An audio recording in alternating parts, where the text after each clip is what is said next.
To find the student projects, hover your mouse over the student project's title at the top of the screen.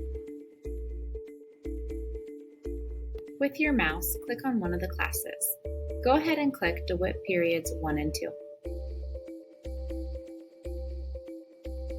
There are a lot of projects on this page, so give it a few seconds to load all of the content. Once loaded, you can view the slides of any project by clicking on the arrow at the bottom of each tile. You can click the full screen icon to make the presentation larger.